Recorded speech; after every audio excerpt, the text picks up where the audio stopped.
السلام علیکم ورحمۃ اللہ وبرکاتہ۔ بچوں کو یا بڑوں کو اگر نظر لگ جائے تو کیا کرنا چاہیے؟ اس کے بارے میں آپ صلی اللہ علیہ وسلم کی جو تعلیمات ہمیں ملتی ہے وہ یہ ہے کہ حضرت حسن اور حضرت حسین رضی اللہ عنہما یہ حضور صلی اللہ علیہ وسلم کے نواسے تھے۔ جب یہ دونوں بیمار ہوتے تھے، ان کو نظر لگتی تھی تو آپ صلی اللہ علیہ وسلم ان دونوں کو ان کلمات سے دم کرتے تھے۔ یہ کلمات آپ غور سے سنیں اور کس طریقے سے لڑکے کو یا لڑکی کو یا دو لوگوں کو یا بہت سارے لوگوں کو ان کلمات کے ذریعے دم کرنا ہے وہ طریقہ آپ سیکھ لیں۔ اور چند کلمات ہے آپ صلی اللہ علیہ وسلم کے بتائے ہوئے کلمات ہے، ترمذی شریف کی روایت ہے، روایت کا نمبر ہے 2060۔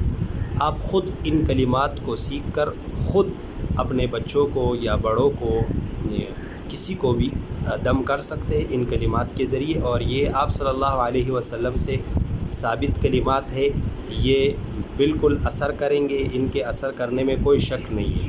تو ان کلمات کو آپ سیکھ لیں اور اپنے بچوں کو بھی ان کلمات کے ذریعے دم کر لیا کریں۔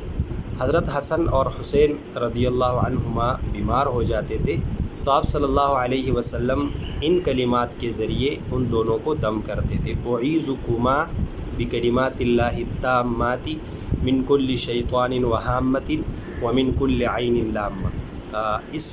ان کلمات کا معنی ہے کہ میں پورے کلمات کے برکت سے، جو پورے کلمات ہیں ان کے برکت سے اللہ تعالیٰ کے پناہ میں آپ دونوں کو دیتا ہوں، شیطان سے، زہریلے چیزوں سے اور نظر بد سے۔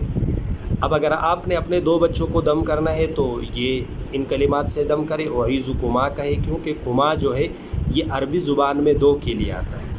اگر آپ نے اپنے بچے کو دم کرنا ہے، وہ لڑکا ہے، تو آپ صرف شروع میں اعیذک لگا دیں، باقی وہی ہے اعیذک بکلمات اللہ التامات من کل شیطان وہامۃ ومن کل عین لامہ۔ اور اگر آپ نے اپنی بچی کو دم کرنا ہے تو اعیذکی یہ کاف پر زیر لگا دیں، اور اگر بہت سارے بچوں کو آپ نے ایک ساتھ یا بڑوں کو دم کرنا ہے تو اعیذکم بکلمات اللہ التامات یہ لگا دیں، اور ان کلمات کے ذریعے آپ اپنے بچوں کو یا بڑوں کو جن کو نظر لگ گئی ہو ان کلمات کے ذریعے دم کریں۔